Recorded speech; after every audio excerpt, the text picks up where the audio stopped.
Hello, everyone, and welcome to the Venture Visionaries podcast. I am your host, Fred Schonenberg. I'm so excited today to have Kyle Basler-Reeder. Kyle has designed and leads ExxonMobil's corporate-wide open innovation program. Today, we're going to talk about the value of open innovation, why a company so large and so sophisticated looks outside its four walls, and what the future holds. I mentioned how large Exxon is. I'm sure everyone knows of it, right? It's the largest direct descendant of John Rockefeller's Standard Oil Company. It is vertically integrated across the entire oil and gas industry. Chemicals divisions, produces plastic, synthetic rubber, and other chemical products. We're going to talk about a new business extension as well. But they are the 8th largest company in the world by revenue and 3rd largest in the US. And they have a global team of over 62,000 scientists, engineers, researchers, technicians, professionals, and other employees, representing over 160 nationalities. So certainly a giant organization with a rich and storied history. And now we're going to dive into what the future holds. So please join me in welcoming Kyle to the show. Kyle, so good to see you. Hey, Fred, good to see you. How are you doing? I'm doing great. I'm glad you're getting some sleep with the 1.5-year-old. We were just joking before we hit record. My 4-year-old had a cold all week, and it's like it just throws the whole world into disarray. But yeah. Anyway, can you share a bit about your background and journey that led you to your current role? Sure.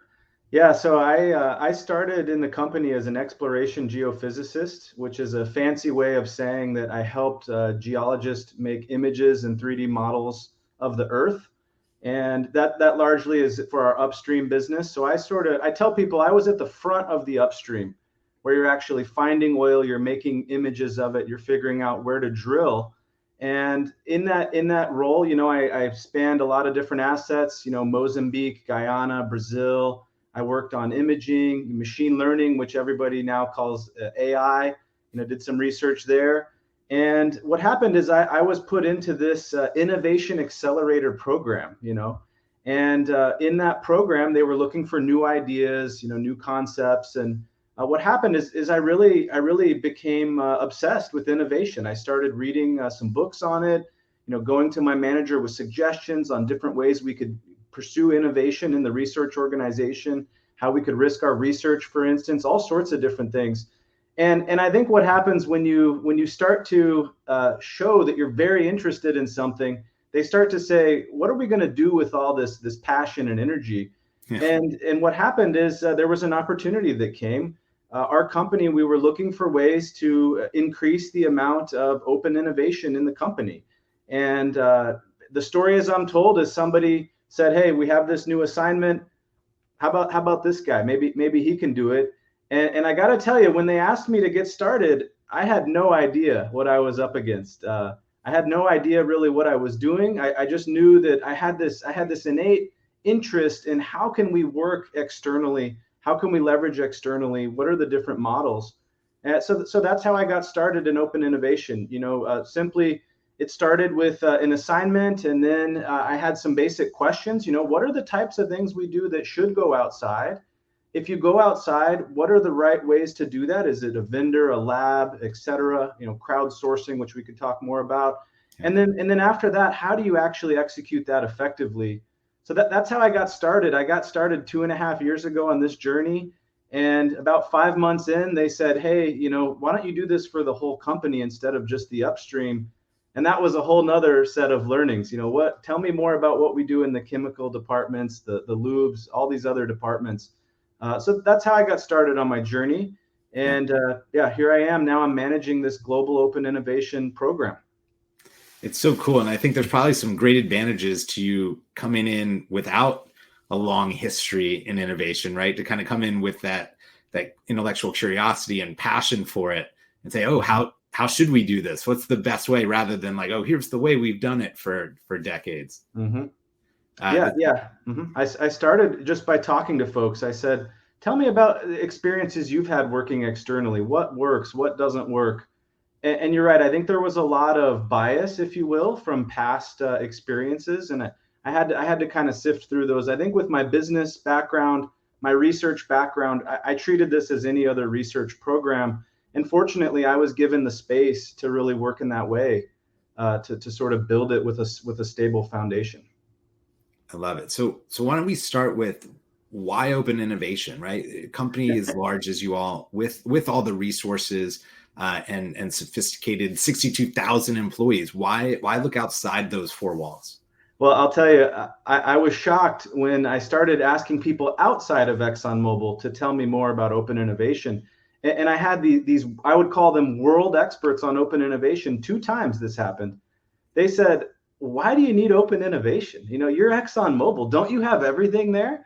And what I would say is what I have found is that the outside world, the capacity has grown exponentially. If you just look at exponential population growth, you look at exponential access to education, exponential growth of PhDs, exponential growth of internet connectivity. So you're able to actually connect to more people.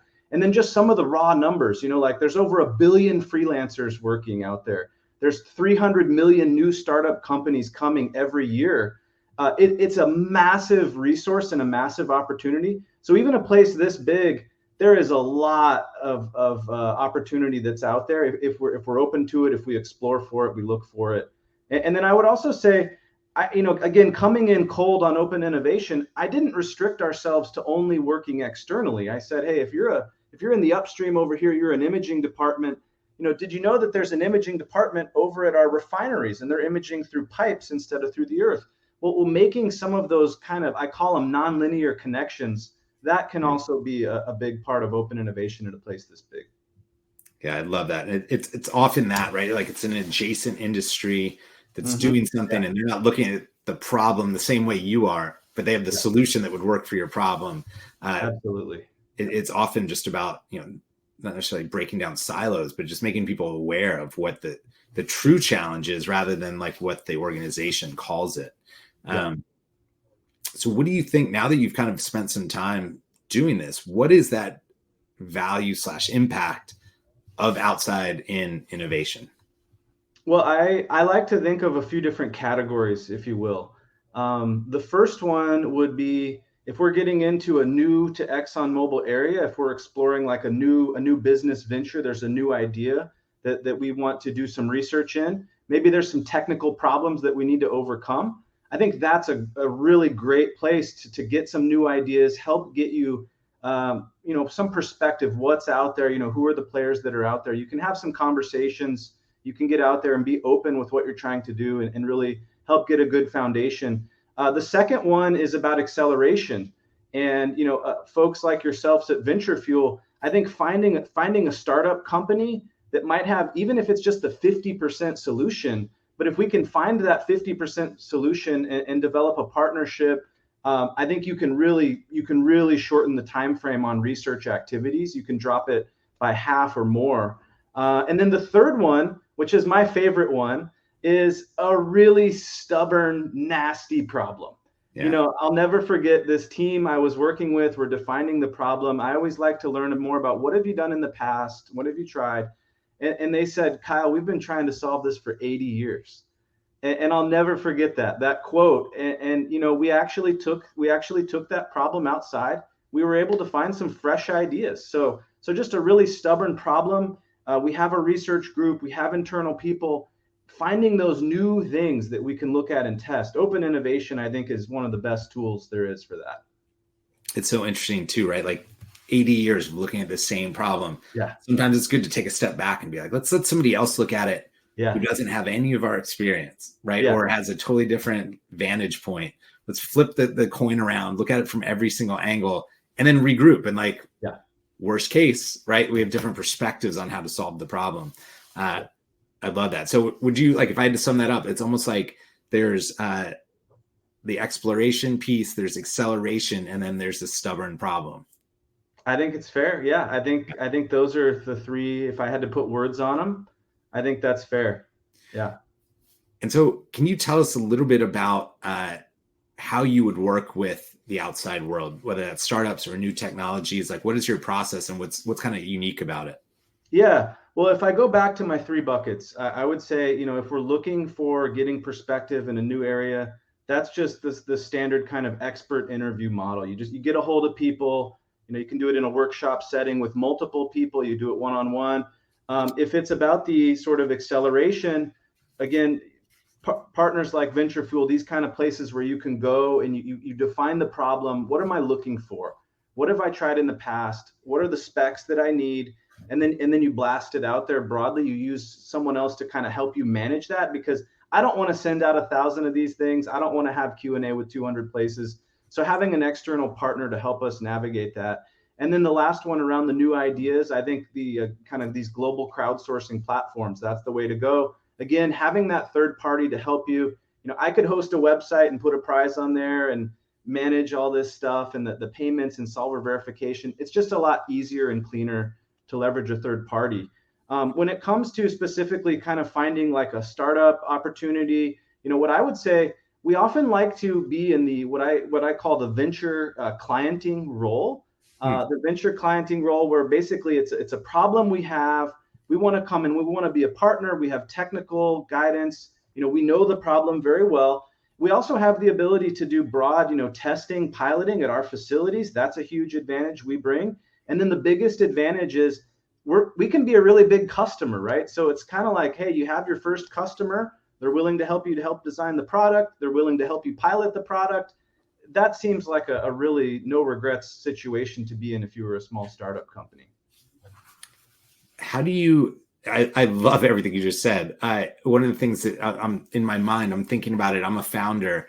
Everything you just said there is great, especially if I'm earlier stage, but also you're Exxon, right? You're a monster. So you need to be able to be enterprise ready in a lot of cases, right? To be able to, if you say go, like that startup needs either the infrastructure or the ability to scale up to that infrastructure. How do you balance that sort of like the nascent idea versus the scalable enterprise ready solution? I would say it's more of an art than a science. And we have a series of artists here. We have a whole section of them, our technology scouts. This is what they do. This group's been around for about 5 years or so. What I would say is we have internal sort of training. We have tips, tricks, guidelines. We have a peer support group for how do you work with a startup, because you don't want to come in and you don't want to suffocate the startup. You want to give them space, let them be fast, let them be agile. That's what they're good at. And then how do you balance that with, some of our we might have a little more technical rigor, like maybe we've done some calculations and we show, hey, this approach might not work. How do you do that? That's an art. It's not easy, but I would say, again, we like to be in that kind of the venture clienting position where we're a customer of yours, so approach it just like you would any other customer. But there's a whole range of models, IP models and other things that it really just depends on what we're trying to do. And that really gets into the problem definition, which, as I'm sure you've heard this many times on your podcast, problem definition is pretty much the most important thing you can do. When you go outside, you got to know exactly what you're trying to do. How do you win? How do you scale? And so it just depends what situation we're in. Yeah, I love it. I mean, I think most people rush through the problem definition part. I don't know. We're exploring this thing. Go. We don't know. We'll know it if we see it. And I often find tension when we're like, no, let's spend time here because it's really important to understand what you've done before, why it didn't work, right? What would be exciting to you, and what is the core problem, right? Like often it's like, hey, I want a solution for this. And it's like, was that the problem, or is that part of the output of the problem? And if you can really nail that first piece, then it makes the exploration of finding new solutions so much more robust and interesting because you can attack it from different vantage points. Absolutely.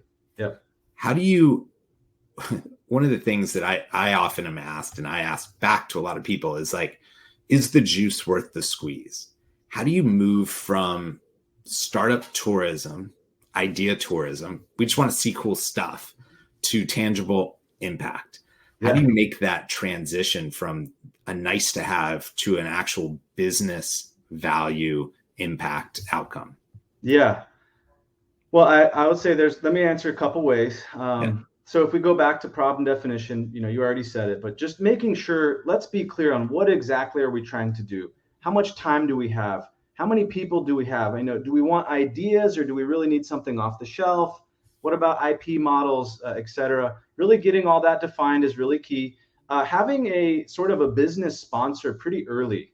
If you find a great technology and your technical folks are saying, Kyle, this is amazing. We're so excited, and then I'm saying, okay, great. Well, where are we going to pilot it? How do we get started? Yeah, we're going to go ask. I think you want to have that in place before you even start to search. Yeah. You get that clarity. You say, if we meet these specs, are you going to be willing to do a pilot on that? And then the third piece is you got to scale. You got to scale, fit for sort of the risk of what you're seeing. And you want to go slow enough that you're not exposing yourself to a huge downside. But I think at ExxonMobil, one of our strengths is the ability to capture the upside. You do a small pilot, you have that business partner who's willing to actually test it. It works. I think ExxonMobil, we can move very, very fast once we've identified an opportunity and we've sort of proven it. That's, I think, probably the most important thing for a program like mine. We have to capture some scale with some of these activities. I love that. And I think one of the things I've told this story before, but when we co-created what became Venture Fuel, the client, the corporate that hired us, had run 44 pilots out of their group, and none of them had gone to a second program. They'd run all these pilots, which was cool, but zero had gone to the second scale up moment. And I was like, hey, you have to reverse engineer this. Like, don't worry about the pilots. That's great. Anyone can do a pilot, but what's the scale up opportunity? And if you can nail that and use that as part of who you pilot with, you then can start to see the results that, any executive would want to see. And I think there's very few people that think about it that way, which is like, hey, we need to learn, explore, as you said, and then how do we accelerate? And that piece is really unique. And I love that you're thinking about it that way. Do you have any maybe wins or examples that you can share of when it's worked well within your organization? Yeah, sure. So I think some of the more tangible examples I could share are more in that kind of the venture clienting space where, we launched sort of the classic kind of global RFP. Here's what we're looking for. I think the team, they were very creative with how they employed their open innovation strategy, starting with just putting the problem on LinkedIn, which I loved. It just put it in a pack. We put it on LinkedIn. Then they looked into, going to a conference and maybe presenting this as a call for action. We were very open with what we had seen. And then we went to a global RFP. The global RFP, you get on average kind of 20 proposals, right? And what I really liked what the team did is we had the business partner in place. The first one we found went ahead and did the pilot. It worked great, okay, but their ambition, it only was about 80% of what they really, really wanted. It didn't quite get there in terms of speed, turnaround speed. And so then what we did is then we went right on to the next one on the list. This one was a bit riskier. So they're kind of increasing their risk, but they're trying to meet their portfolio ambition. So what I really liked about that example in particular is even the first pilot was a success. It was great. Everybody's happy. But they didn't settle for that. They were willing to say, let's try some of that riskier stuff, the longer term stuff. So I love, the examples where we have a portfolio approach. Yeah. We say, okay, we found 6 different options, and you're not pursuing all 6 at the same time, but at least those other 5, you're progressing them. You're talking to them. You're sort of tracking and seeing if there's any developments. So I think that's one example I could share that was a success. I love that. I wonder, do you have any thoughts on this idea of what I'd say continuous innovation, right? We've found ourselves in situations where we'll have done that first pilot that you mentioned, and it goes well. And everyone goes, well, let's just focus on that one. Let's just see, let's play it out. And we're going to do more tests on this and go. We're going to take a year off from innovating because we're just going to focus our time on this 1 or 2 years off. How do you think about that? And you said portfolio approach, and my mind immediately went to if you're an individual investor, right? You don't just make one investment at the end of the year, and that's your entire retirement, right? You're trying to diversify, but you're also trying to put in money at different times of the year to kind of mitigate the ebbs and flows. And I think about it like innovation, don't you need to be doing something similar where you're kind of filling the pipe at different points? How do you think about that? Yeah, well, it's a great question. Something that we didn't talk about. We talked about problem definition, and that's important. But there's something before problem definition which cannot be neglected, which is, as I would describe it, it's declaring your innovation ambition, Hmm. which is, what are you trying to do? Okay, are you trying to invent like a radically new process that's going to reduce, the time by 95%, and it's going to be twice as profitable? It's like a very bold ambition. Well, then you're going to need to place multiple bets, and you're going to need to be prepared. It's going to take longer. It might not work. Other teams are saying, hey, Kyle, we're just looking for, a part. And if the part was 20% more efficient, that'd be great. Okay. So you're just swapping a part in. So your ambition is very different. So in that case, it is really about finding maybe just one thing and plugging it in. And if it works, they say, yeah, thanks, Kyle. This was great. I love open innovation. Now, in the other case, again, much more risky, longer term. So it just depends on the business need. What are you trying to do? How much time do you have? That's an important question that I like to ask. And then again, it all kind of all goes back to, what is your strategy? Like, are you trying to go big and build a brand new product no one in the world has ever seen? Or are you just you're a plant manager, you're just trying to increase efficiency and safety? You're not really looking for anything that's too out of the box. And in fact, if I brought you something like that, they might say, well, come on, this is an idea. We don't have time for this. We needed something more off the shelf. Yeah, I love it. And I think probably, I would imagine, as you're across all the different business lines and you're doing this across the organization, the risk and the ambition are probably different with multiple groups. Yeah. If you look at your group, you're serving different parts of that same pipeline, right? Like where some maybe it's just a piece and some it's the big picture, right? Yeah. I mean, I'm always focused on the value at the end of the day, which is, think of it as, just in simple terms, it's two things: how big is the prize and what's the chance of success? These kind of core innovations, incremental optimizations, is it even an innovation, right? It's just an optimization. Those can be good. Those are easy wins. If the prize can be big, if we scale it across our whole company, it's definitely worthwhile. And then some of these big, giant, lofty ones, I tend to want to, let's go for it. Let's go see what happens. But at the end of the day, we do have to be mindful of, is there really a chance of success of this actually manifesting? Is the chance of success just so low, or the timeline, it's tight and this is going to take some amount of time and maybe it's not a good fit? How do you think about that from your team's KPIs? Because one of the things that's hard, right? I just had breakfast with a CVC, head of a CVC, and he was saying that, most VCs measure themselves on internal rate of return. That's their sort of holy grail metric. But the truth is that doesn't monetize. There's not a sort of liquefying event for 7 to 10 years. And this guy's reporting in every quarter on like what they're doing, right? And so we were talking about different KPIs to kind of show the value as you move towards maybe a big exit or a big outcome of some sort. How do you think about that internally? Yeah. So the way that we think about it is, I like to break the innovation program that I'm on, this journey I'm on. It's a journey into 4 parts. The first one I call the analysis phase. I wasn't getting a lot of pressure. Like, hey, what's the return on investment of these customer interviews you're doing? It was open. It's analysis, right? It's a situational analysis. The second phase was about kind of the early planning. What are we going to do, and how long might this take? What resources might we need? Again, KPIs were a bit looser at that time.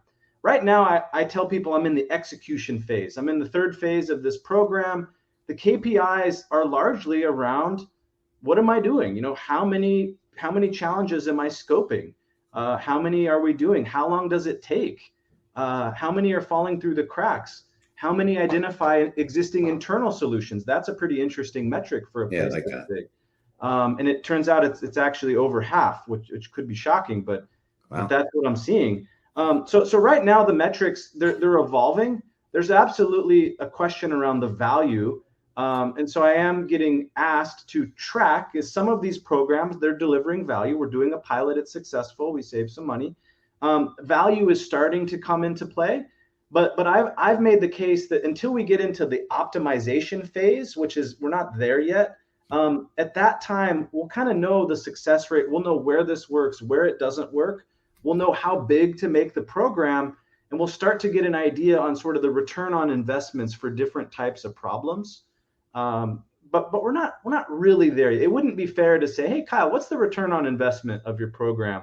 In my opinion, Right. now it is important. We do need to add value, but coming up with a specific number, I think it's going to need some time. Some of these things, we have a bunch of ideas. It's going to take a few years to really digest, and it's going to take some time for me to start to have some real failures. I don't have a lot of things where we did an activity and we say, wow, Kyle, that was a waste of money. I can't believe we did that.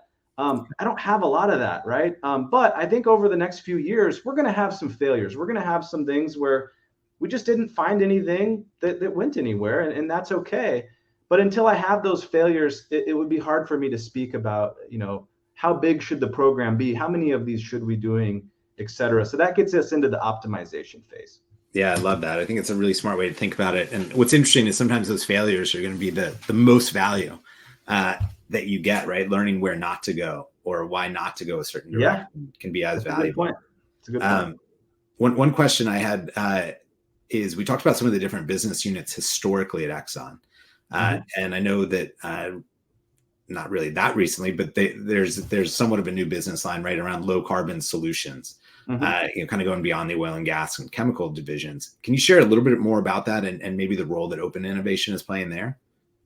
Yeah. So, again, I was heritage in the upstream, and back then, even the upstream had multiple sort of segments within it. Now it's a bit more consolidated, a bit more optimized and streamlined.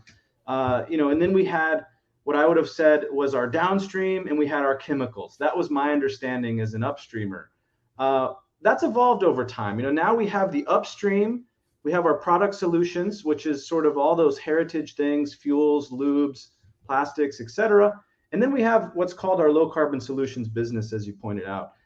So my take on it, if you're a fan of the phrase ambidexterity, I think this is an ambidexterity thing. I think open innovation is a great way. It can play a role whether we're at the beginning of a program, we're looking for new ideas on how to solve a problem.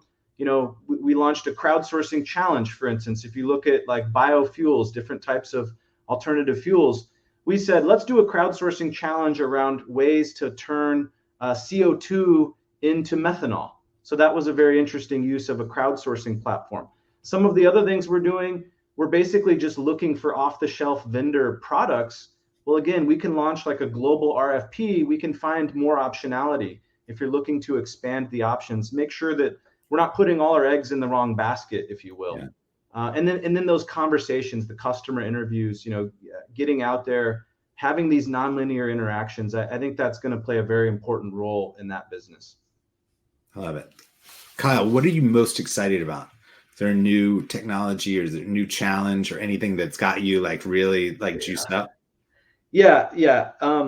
So here's what I'm excited about. When I got started in the program, we're talking about the KPIs, and I said, okay, there will be a success where we find a solution. There is an indirect success where maybe we help that team identify a new direction, something like this. And then there might be like a failure where you basically didn't find anything. What I didn't account for was the high side outcome was not finding the team a great solution. And this is brilliant. We love it. It's new. It's exciting. The high side was we're finding something new to ExxonMobil. And what happens is that team, they're now sharing that with other teams. And those other teams are saying, that's a great idea. Maybe we could use that. And then it's sort of spreading through the organization. Yeah. That's what really gets me the most excited is, frankly, it's global crowdsourcing. That's the one that I'm bringing to the table. Doing global RFPs, we've been doing that for 20 years. It's not new. What I've done is I'm now operationalizing it at scale, and I'm raising awareness. Customer interviews, again, that's not something that's terribly novel. We've done it in various ways. We work with all sorts of different academics, labs, et cetera. But the global crowdsourcing, I think, is probably the one that I'm the most excited about. And it's that finding something new to ExxonMobil that could just be a real game changer. And I've already seen it happen.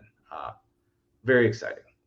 I love that. And yeah, it's so interesting when you find something like that and then it can spread to different business units. Yeah. And you just, then it starts to amplify Yeah. what the impact is like so fast. Yes.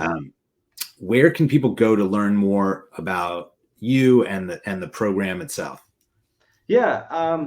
Well, I think the easiest way to do it, if you just want to follow me on LinkedIn, everything that we do that is branded, I'm going to always post about it. So you'll be able to see the latest activities there. Pretty much everything we do, I share. I also share some of these learnings, tips, tricks, guidelines. That's probably the best way. You just feel free to look me up and follow. I love it. We will do it, and we'll put that in the notes. And Kyle, thank you for taking the time to share this with us and for everything you're doing to spark change. It's so fun to hear your journey and where this is all going. Mm-hmm. Yeah, it's great.